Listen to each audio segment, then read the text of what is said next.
Yun, pupunta naman tayo sa Aina, yung libangan natin tuwing umaga o pag may pagkakataon tayo sa isang araw.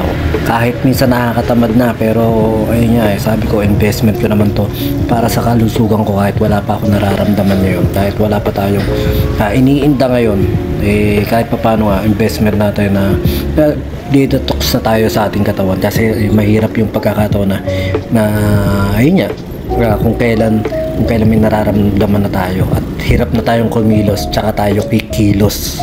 Yun, wordplay yun. Tapos ito na nga tayo sa Aina, Baliwag. Ayan lang naman yan, malapit lang naman sa RCS yan. Libreng treatment po yan. Ang gagawin mo lang dyan, uupo ka lang, magdadala ka lang ng tubig yan at alcohol syempre, para kahit paano yung mga ginagamit din ng mga nauna sa atin na gumagamit ng machine yan, ginagamit din natin, na-alcoholan muna natin. Ganyan lang naman ang tsura ng machine na yan. Uupo ka lang, ipapatong mo lang yung paa mo ron at may hahawakan ka rin sa kamay. Simple lang yan. At syempre kailangan din natin na naka-face mask kahit papano. At yan, medyo maluwag-luwag tuwing umaga ngayon dahil maraming hindi nagpupunta ng umaga dahil may siguro ibang kananayan naghahatid ng mga apo-apo maraming chicks dyan. Chicks sila nung araw, siguro mga 1960, 1950 sila yung mga chicks nung araw. Tsaka yan, isang mabilisan lang naman yan, uwi na ako at ganyan, medyo kainitan. Wala yung isang helmet ko kasi na binilad ko kahapon. Ang nangyari, umulan, yun, basang-basa, punong-puno ng tubig yung helmet ko kasi tinaob ko nga siya para maarawan, para kahit paano nga hindi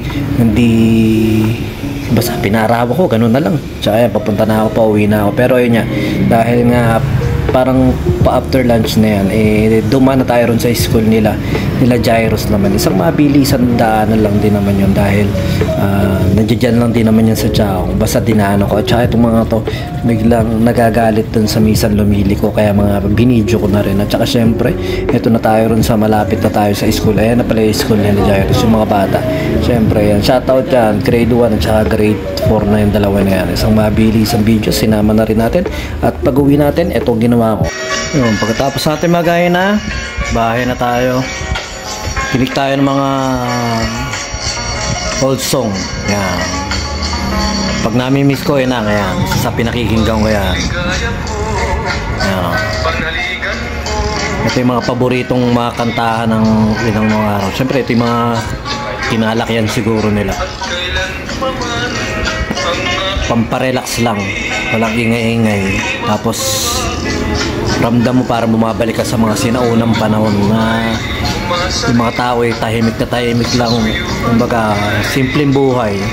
Mararamdaman mo yung parang tahimik, basta tahimik lang.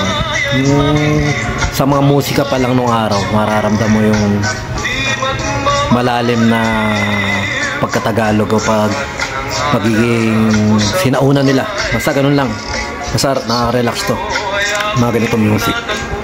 Tanghalan yan, tapat. Ito rin yung mga pinakikinggan ng mga batang 90s nung araw. Maraming tumutugtog sa mga radyo nung araw.